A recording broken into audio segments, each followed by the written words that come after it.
how I'm talking on this podcast, it's similar to how I talk at home, but I am in presenter mode, right? So there is an element of practice that goes into this that makes you a bit more pizzazz, a bit more flair. And that you just get from keep talking, keep practicing, keep being on the camera. I always think that's a really lovely compliment when people say, "Oh, you're the same online as you are in person." Yeah.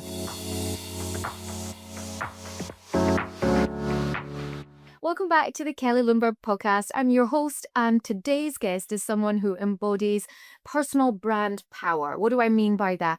True warmth, true authenticity, and has really built not just a personal brand, but a business all around giving. Today's guest is Jason Grayson. He is a serial entrepreneur, investor, and founder of the Always Free movement. He's got a podcast. He's just released his latest book. And in today's episode, we talk about how personal branding, and in particular, YouTube, has helped him build a massive community of supporting others to become not just financially free, but a mindset of living life on their terms. Let's dive in. Welcome to the show, Jason. It's great to have you. Thanks for having me. Welcome to Dubai. Yeah, it's bloody hot here. You've literally just stepped off the plane, haven't you? Well, I stepped off like 9 p.m. last night, came out, and it's like 40 degrees. And like, how's that even possible? But It does take a while to get used to. So what brings you here? coming on your podcast for a start, that's the Love it. main reason. So you That's flew the to main Dubai. reason. Are you going to tell all the podcasts that you go on? It's like, what brought you to Dubai? No. Just my. And I'm out here for a couple of business meetings and then promoting my book. Well, we're going to dive into that. The first thing I thought I would try is we've got quite a few mutual friends. So that was actually how we got connected, which is always lovely that when people are flying in, oh, my friend's coming in, would you like to have them? I did a little Google and ChatGPT. And have you ever ChatGPT'd yourself? I haven't. Yeah. Do you want to know what it says? And then you can tell me if it's right. Let's do it. Backstory on who Jason is. Serial entrepreneur and trader. Started his first business at 22, and by his late 20s, he'd built a multi-million-pound venture, achieved financial independence through investing and forex trading. Founder of Always Free, hosts a widely popular podcast on personal finance, mindset, and empowerment with over 2.8 million downloads. Yeah. Is that on YouTube or is that on? That's the podcast has got near to 4 million downloads, and the YouTube channel, I've got about 500,000 subscribers, and it's about, I don't know, 25 million. Amazing. Passionate educator, known for his radical transparency. I quite like is that a word that you use, radical transparency? Or is that a ChatGPT word? That sounds like a Ray Dalio word, but I'll take it. That is what I like to be, yeah. Yeah, known for radical transparency in trader education, featured in Forbes, founder of Tier 1 trading community focused on building consistency and clarity. Incorporates personal narratives. I think that's very ChatGPT to pick up on that, isn't it? Credits fatherhood with 2 sons as the catalyst for boldly leaving a job to pursue entrepreneurship. Yeah. And the last bit it said was TEDx speaker and podcast guest, which makes sense because you are here, featured on multiple podcasts and videos discussing topics like mental freedom, trading habits, self-development, including the recent episodes with Kirk Miller, who's actually been a guest on my podcast. Is he another mutual friend of yours? Yeah. Yeah, and the healthy entrepreneur, which is Freddie, who was also on the Kelly Lundberg podcast. There you go. Are you happy with that? I'll take it. I'll take it. I was fearing It's something something you else. can pick up stuff from. I think different from Google, it actually gives you the concise and pulls in everything from everywhere. What would you like to add to that? So those that are listening and watching, how do they know a little bit more about you? That's a great start. I would like to say that, I'd like to be radically transparent, but really what I'm about is teaching people how to live a life that's free, meaning something they're inspired to live. So there's a lot of people out there at the moment chasing goals and kind of becoming slave to goals almost. Yeah. And I like to kind of put it out there that the real goal is to have no goals. The real goal is to be free to just have a great daily life. And I think that's pretty much what everyone wants. And you can do that without looking up to people online. That I think that's causing a bit of putting people on pedestals has created this kind of world that's addicted to striving and hustle. And the more you get led down that path, the further you're going from freedom. You're becoming a slave to someone else's idea of what what a they great think life is, is. or what they think success is. Exactly. So if I was to add to that, it would just be like, build a life that you're inspired to live and be true to yourself. Like that's really the message I'm trying to get across. I love that. I had watched one of your videos earlier and I had said that the one thing that people strive for is they want to be rich and they want money. And, your goal is to inspire people to think that it's not about that. That real true wealth comes from being free. Free, yeah. I think money's one part of it, but it's not the complete puzzle. If you don't know yourself, you're never going to be free. I know people born into rich families, and they've got no purpose, no compass. They don't know what they're doing. And I've been around so many rich people now, particularly in Dubai, that I've just seen are just miserable. And it's not miserable because they can't afford anything that they want, but it's misery in the way that they're either doing uninspiring tasks every day, they're doing things that they feel they should do. They're kind of being swept along with Mm, like a narrative. And yeah, it's not the full puzzle. It is important. Financial side is important, yeah. but that's just one piece of the freedom puzzle in my mind. What would you say are your personal brand values? You mentioned transparency, and that's radical transparency. What else would you add to that? Yeah, so transparency is just congruency to me. Living, preaching, as you said earlier, you have to be who you saying that you are. If your values align with what you're actually doing in your day to day life, I think that energy just comes across, and people just get it. And that's refreshing. So radical transparency is basically demonstrating what I'm talking about by being it and living it, and hopefully people listen. So that's one. And then personal branding is just all about congruency to me. So it's, do the values align with what you're saying and doing and talking about, and then your business. Any business should be just an extension of you. So even down to like, I mean, like just the colors. I know branding is much more than just colors, but everything I own is blue, white, black, or gray. Like I don't have any other colors in anything that Is I that own. conscious so then you don't have to think about it, or you just like that? That came first, and now my business logo is that color, and obviously because I'm just putting my favorite colors into my business, and I think I'm not changing it to be someone who I'm not. I'm Yeah. just going, well, I gravitate towards blue, and I like gray, black, and blue and white together. So, that's important. So and that has such a powerful, like, there was one time where I did an Instagram story. I was wearing a red T-shirt, and people literally messaged me going, "Oh, that threw me off. I've seen you in red." Really? Yeah, they literally like, it was weird seeing you in red. Something didn't look right, and then I realized it was a red T-shirt. So when you like, so branding that way, it builds so much trust because people don't trust you when they see something that doesn't match what their expectations are. And that Instagram message that I got kind of Cemented that, yeah, really, yeah, it's going, like, wow, all right. that's Uh, all I need to make shopping a lot easier. As someone who was a celebrity stylist for 15 years, that whole part of going, okay, this is my color palette, it does simplify what you're going to wear yeah, and what you need to pack. yep, When you come here, you're of like, course. everything's going to go with everything. Yeah. And then personal brand, other than that, I mean, it's just about consistently showing up and preaching your message. I think I've been doing that I've been on YouTube for like 9 years nearly, or 8 or 9 years, and I've been saying the same thing. I think there's a lot of power in repetition. I Yeah. think entrepreneurs and business owners and people trying to work on their personal brand are trying to follow Alex Hormozy or, and they're jumping on a trend, whereas there's a lot of power in not trying to say something profound all the time, but just repeating yourself for 10 years and 20.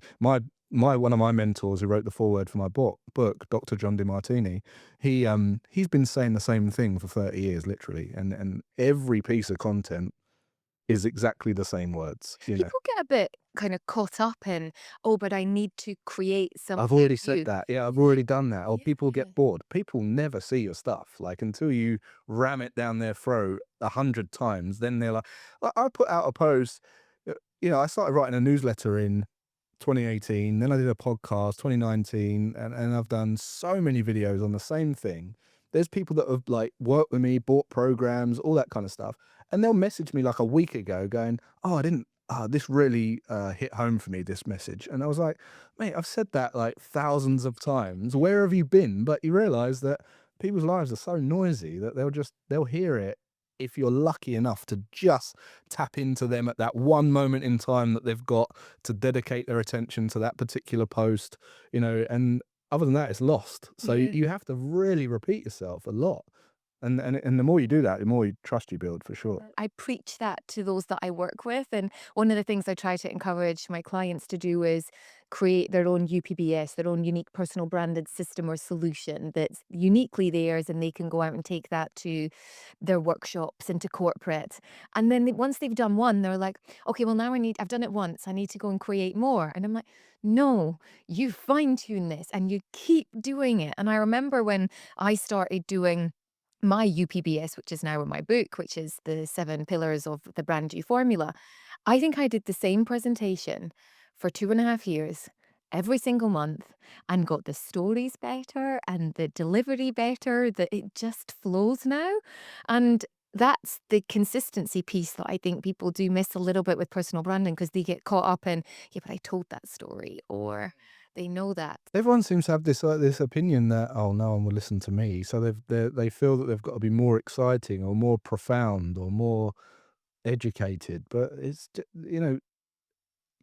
you kind of forget who you're talking to. You're not really talking to someone who's growing beyond you. You're talking to someone who you're trying to serve, who's got the same challenges and problems that you had at some point that you've now got an opinion on or some objectivity around. And remembering that you're talking to that person rather than trying to impress someone, that's the goal. It's like, just your message is valuable. You're not going to reach all the people you think you're reaching. I think people think like, oh yeah, but they've all heard that. They haven't all heard that. Like, you've got a tiny little following, you know. Even yeah, you get a million YouTube. I know there's a list of the most popular YouTube channels. Some of them have got like 25 million subscribers. You look at them, I wouldn't know them. Like, I would never have heard of them. And I'm sure they'll walk down the street, no one will know who they are, right? They're reaching 25 million people, but it's still tiny, right? So no matter how big you think you're getting or how much you've spouted your message and you think you're repeating or flogging a dead horse, you're not. Like, there's billions of people out there and you're reaching like no one. So just keep pushing it. I heard Mr. Beast on The Diary of the CEO. Yeah. Did you ever listen to that I did episode? watch a bit of that one. Yeah, and it was quite interesting where he shared how many videos that he actually puts out. And he says, you think that people will see it, but they don't see that one, and they might see this one. I mean, it was an insane amount of content that they're putting out there. And Alex Hermosi's the same. The team are putting out a content, and it's said slightly differently, but it's the same sort of message. And Yeah, Alex Hormodos, he said it's like a volume game, and that's true. It's like you've got this big fishing net and you just want to catch as many people as possible, and you not only do you have to be on the right time on the story as they are checking their phone, but you also have to be talking to them. So there's like, whatever your niche is, there's going to be a series of challenges and problems that people have got that they'll resonate with. And it could be something in their own head about themselves. It could be something external, like pressure, time, support or money or whatever. And then there's going to be all these other things. So you have to actually, they're only going to tune in and listen to it when you really like go, this is for you, and they'll kind of, we see things that we want to see, right? So not only have they got to be on the phone at the right time, at the right minute to see your story pop up, but they've also got to see a post that intrigues them and makes them want to click on it, which you have to be talking directly to them. So all the topics that you're talking about, you're probably going to hit like one person once out of 20, 30 videos, maybe, 50 videos. for those that are watching and listening, keep going and keep saying the same message. Yeah, absolutely. That's the biggest tip for me. Yeah. What made you pick the platform YouTube? Did you pick it? Did it pick you? I mean, you're obviously on all of them because I think that is something that, whether you're LinkedIn, whether it's um Instagram, TikTok, but why YouTube for you? So there's a couple of reasons I started on YouTube. So first of all, I was at home, 29. I didn't need to work, and I was sat there with a lot of time on my hands. As the years go by, you start losing a bit of, I don't know, I lost a little bit of purpose, fulfillment, I guess, just sat at home every day. And I thought I need to share what I'm doing. There's a lot of crap out there. I thought I'll share what I'm doing. I'll be very transparent about what I'm doing and see if people start to come. Didn't know how to talk to camera. I sat down and spent 4 hours recording the first 4-minute video, which I've put out online. The behind the scenes of that, it was just horrific. I couldn't. I'm sat there going, I'll never get this. Trying to read a teleprompter, and it was just horrendous. But I figured if I can start putting stuff on YouTube, it's an efficient and effective way to then put it on other platforms, because I've got the bigger video, which we could then just repurpose into smaller videos. So I didn't want it to become this thing. I didn't have to work anymore. I didn't want to then create a massive job for myself. So I wanted to kind of do the most effective thing. So YouTube seemed like the obvious answer. Started recording videos, and the first ones were awful. But after that, I thought, well, the next one will be a bit better. Next one will be a bit better. And I wouldn't have dreamed that today I'd just be rocking up, just flicking a camera on and talking to the camera. But YouTube, I'm so glad I did start that, because I've learned a lot over the 8 years of what doesn't work. So it's not like I've learned. I think Mr. Beast on that podcast said he could like start a YouTube channel next week and get 40 million subscribers straight away. It's not the consistency at all. In fact, it's not the 8 years. I think anyone could start a YouTube channel and implement a certain amount of strategy to that one video and go big straight away. And it took 8 years to realize that. And the great thing about YouTube for me is I'm an analyst. So I'm a analyst first, trader. So I took the analytics, and most YouTubers aren't analysts. So I took the analytics and I just went, that's so obvious. It's so easy to see what's working and what's not working. And we just basically said, right, ditch all of that and just do this. And that's when we did that video in January last year, and it just went nuts. So tell us about that, because you gave me a little empt of that story, and I was quite fascinated by it. So you recorded this video, it went live in the January, and nothing happened. Yeah, so in fact, Seb Bates, 6 months before, I drew this thumbnail, and it was the first time I'd ever done a thumbnail before the video. So the creativity went into this thumbnail, and I said, "What do you think of this?" to Seb, and he was like, "Oh, that's a really cool concept. You should record that." And it was for dummies, like it was like a for dummies series, like the That's the books. first one that comes up. Yeah, right. Yeah, Yeah, me right. too. I saw that one. I think it's like one of the most, or it's the most viewed on that topic now. So we did this thumbnail, put it down. 6 months later, I bring the cameras out, and I start recording this video. And the energy that went into that video was, how can I do a video where no one will need me after? So like, how can I give them absolutely everything so that they don't need any further education or anything? And I spent about a week recording this video. It's 2.5 hours long. And we put it out, put that thumbnail on it, and there was a couple of like action steps that I did and some smart stuff that I did in YouTube. Anyway, it posted out. After about 2 or 3 months, it had got about 10,000 views, which is That's still it's still good. yeah. And I was happy with it, obviously. Were you already monetizing by that point? So do you already reached a certain? The channel's monetized. Yeah, yeah. Yes, yes, you'd already reached the 4,000. Your Watch channel had been hours. around for a Yeah, while. yeah. We monetize. You can monetize a channel in it within 6 months to a year. Okay. Yeah, if you really try. So that had been monetized. We did this 10,000. I was like, it was still like a Do you week think of you'd my get life. more? I thought it'd be a bit more. And then I come out here, and we're sat. It was this time in 2023. Sat in this pool on the beach, and get my phone to take a photo of me and Daniel Priestley and Seb and someone else, and it starts coming up, all these subscribers and all these views, and it's like 1,000 views, like 1,000 views. You've just gained like 1,000 subscribers, and the next day I got another 1,000 subscribers, and the next day I got another 1,000 subscribers, and it was like, wow, this has never happened. And then anyway, within 3 months, that got 1.7 million views, that video. Um, And you know what happened off the back of that was crazy, because at the end we had this little call to action. It was like a £297 30-day challenge, which was a drip fed video a day with a little community group with homework and all this kind of stuff. So they bought that, and then at the end of that, there was another coaching program that was 12 months. So within within 3 months, at that 1.6 or 7 million views, 0.04% of those people bought that call to action at the end, which was 5,550 people. And straight Amazing. away, $1.6 million.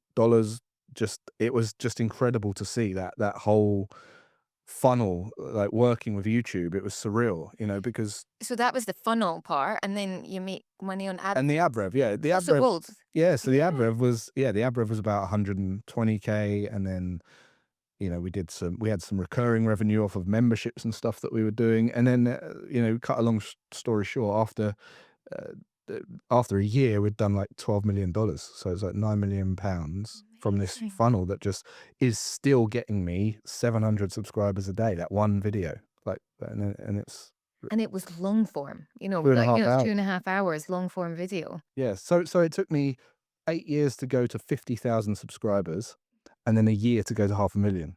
Insane. But proof that it does, because you said to me that you haven't paid for any ads. It's all organic that you're doing. Yeah. So personal branding, authentic message, transparency. All the things I talk about, which is why you're the perfect guest to come on and do this. So has that then become your number one platform? Do you touch the others? Or No, no, we just do what we do. So we record the videos and then redistribute them across other platforms with, yeah, okay, so I think we use Opus Clip, but my son is my editor, so he just does all of it. Like, he does also everything. it's a family business. Yeah, Love yeah. it. So he does all of the editing, all of the socials and all that kind of stuff, and yeah, it's great. Amazing. Cheap labor. Yeah.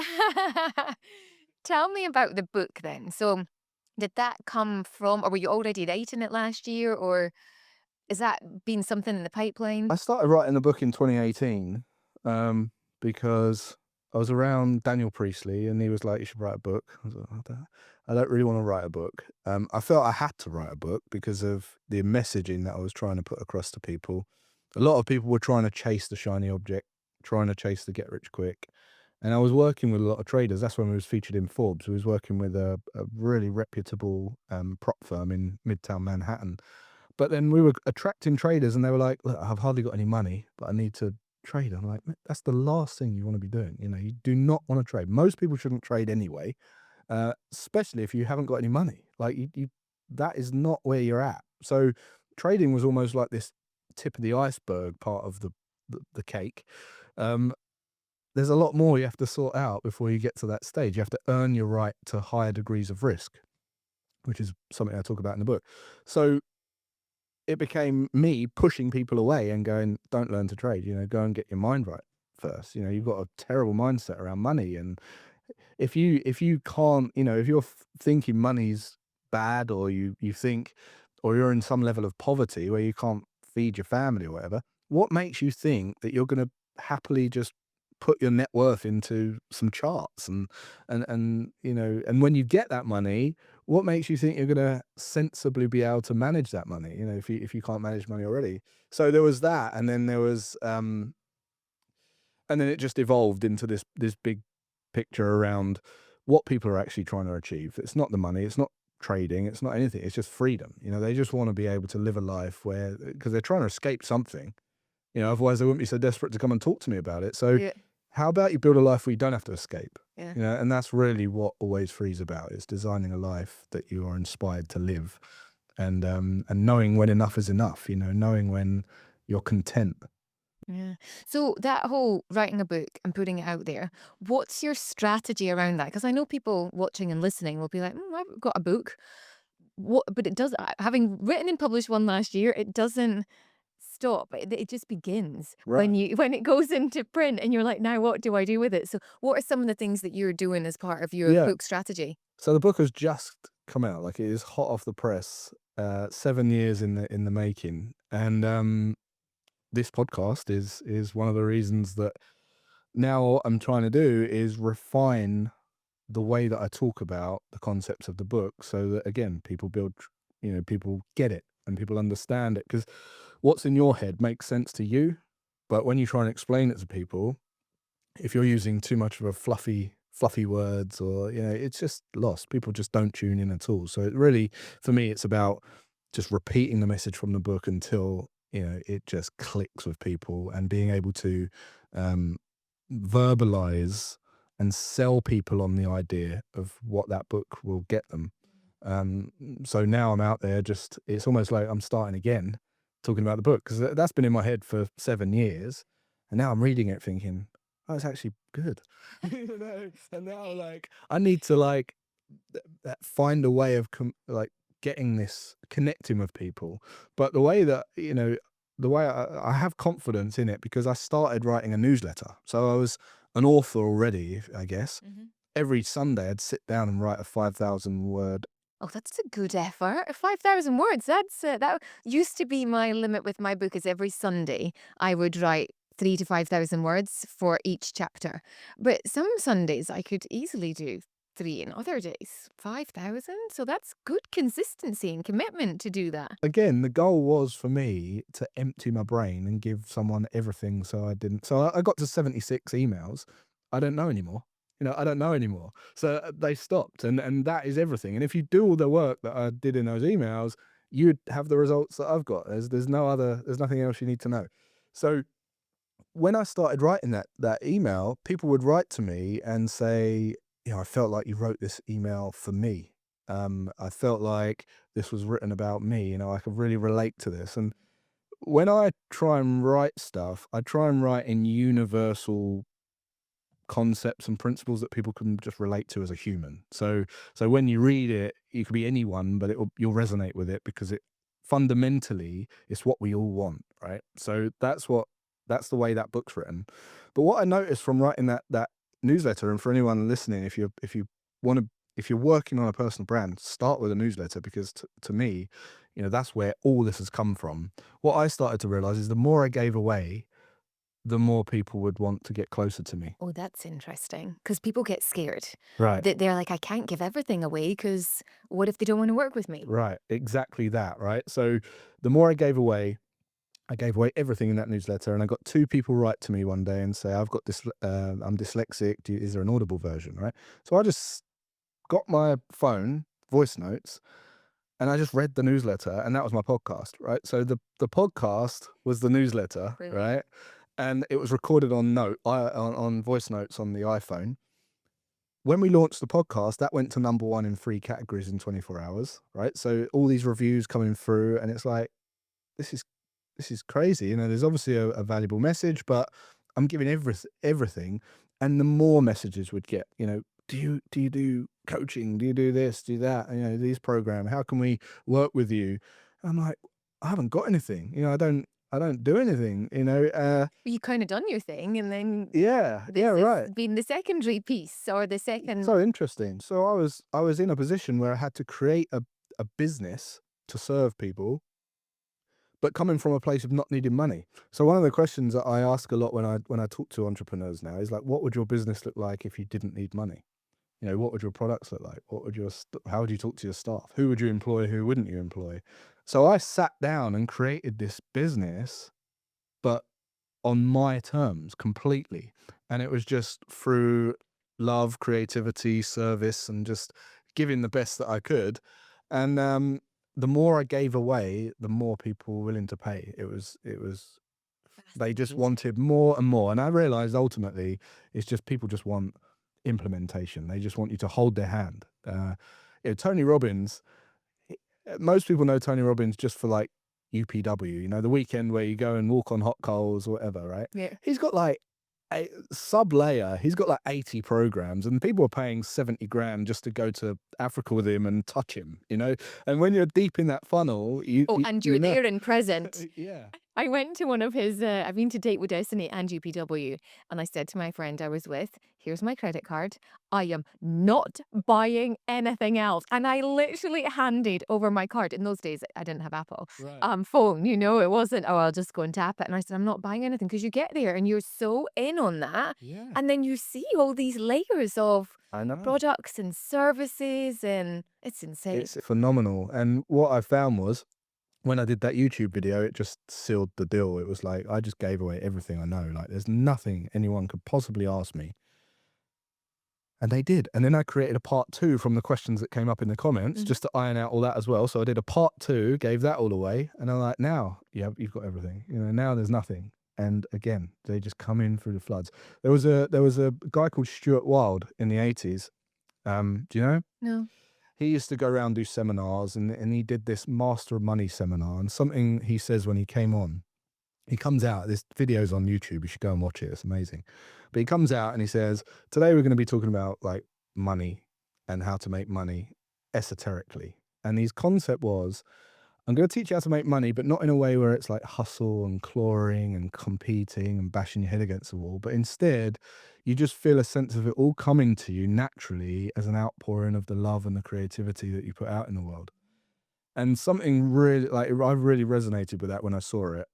And when we started to produce content for people, that was kind of what was in my head at the time. It was like, he says, when you do that, people will find you. They'll lower themselves in through the ceiling and jump over the gates and crawl under the doors, and they'll come to you. And when they come to you and they find you, you just need an organized way to bill the people, right? Mhm. For service.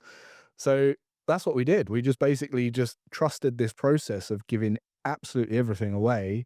And as a result, we generated more revenue, like accidentally almost, than we've ever generated. What are your services then? Do you have sort of like 3, 4, like what does the funnel look like? Yeah, so we do a trading education program, which is Mhm. just for traders. It's not, I don't recommend that to anyone other than someone who's been highly vetted and is ready for it.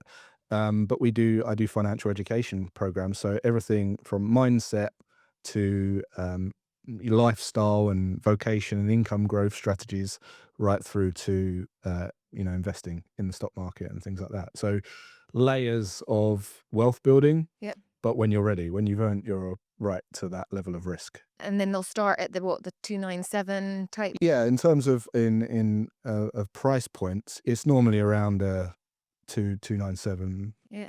It doesn't go much higher. As I say, I'm trying to just break even on. I don't want it to cost me to run these things, but we're just getting the volume now. So And then can that's people work with you one to one? Do you do that?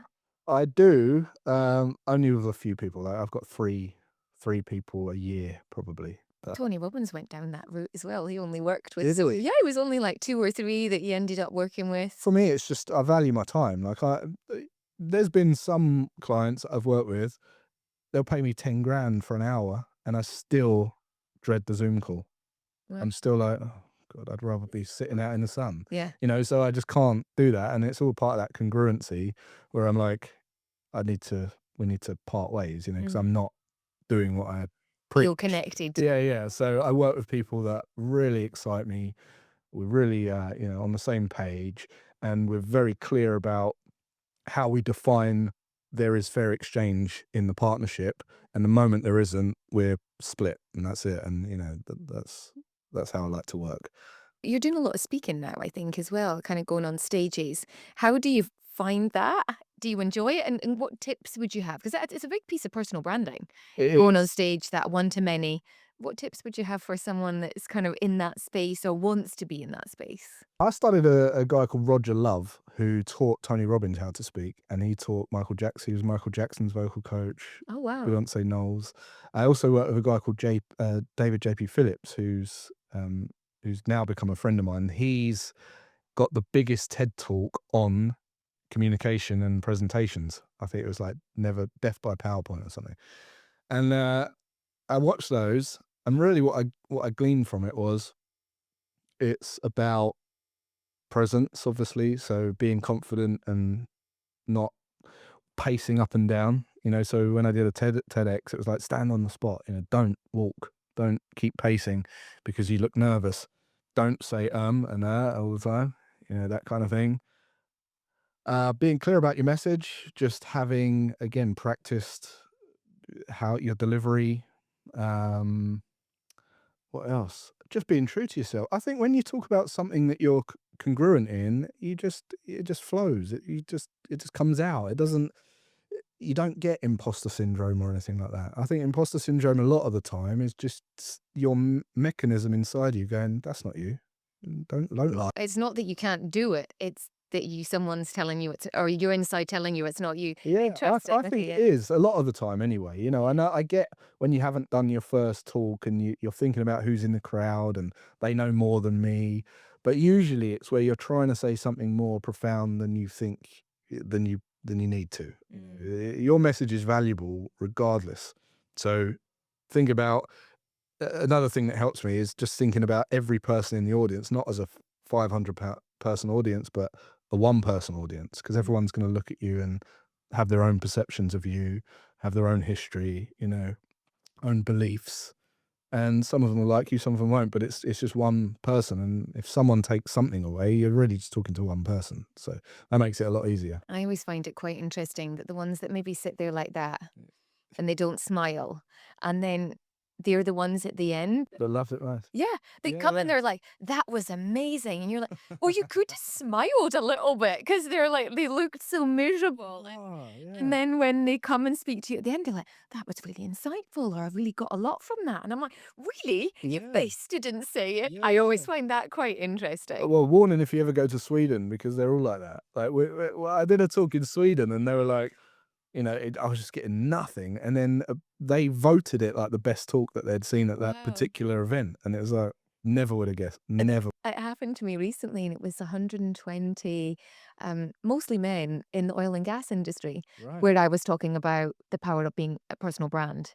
And I just felt it wasn't landing. Like I was really struggling to kind of, Right. in the same way, get anything Yeah, back. And I'm yeah. like, God, are they liking this? And then everyone got a gift of the organization had gifted everyone a book afterwards. Oh my God, the queue afterwards and the conversations and oh, I never thought Right. about that. And it's true. You have Yeah. to kind of overlook that part of the one or two people or the 100 people in that case that maybe weren't Yeah. There's been a couple of there's attention. been a couple of situations like that I remember where they're like, "Oh, this is tough," but then they're like, "Oh, I loved it," hugging you and Yeah. Can we have a well, picture? well. Yeah, sure.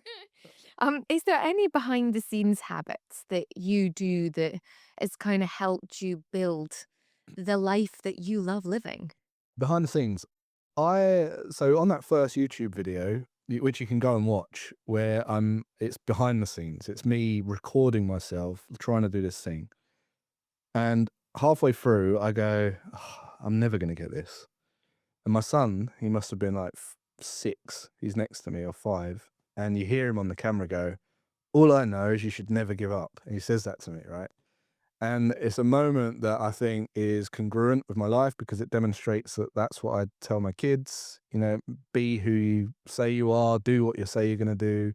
I think that's a lost art these days. And I often say to people, like, if you wouldn't be happy having a camera on your wall 24/7, like a Big Brother scenario, then there's something you don't love about yourself or something you're trying to hide, and I know that there's privacy, but it's worth thinking about, if you could have cameras on you and Instagram was going to see you, are you doing something that you wouldn't want them to see? And why is that? Mm. And I'm happy to say that there's nothing like that in my life. I invite people round to my house to look at the whites of my eyes, to see my family. I am who I say I am. Yeah. And that's important to me. I always think that's a really lovely compliment when people say, "Oh, you're the same online as you are in person." Yeah. And I personally really that means a lot to me because I want to show up as that Yeah. person.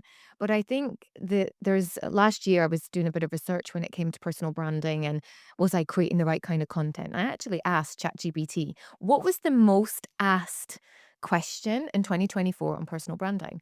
And it had said how to be more authentic, how to be authentic. Wow. And I thought that you've just beautifully explained what is authenticity is if you had a camera following you around all the time, would you act any differently?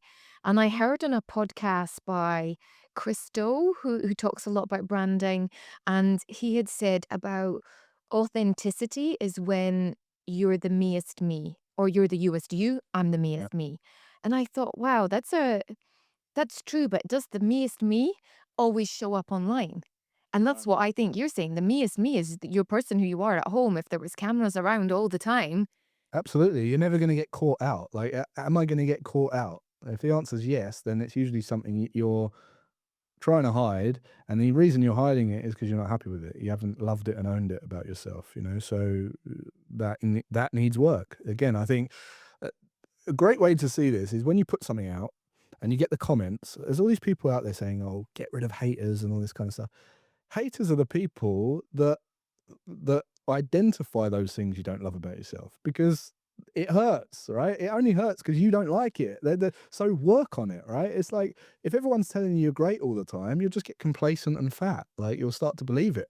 Whereas the haters' comments, if I was a 50 stone man and someone said you fat, and I didn't really like being fat, that would hurt.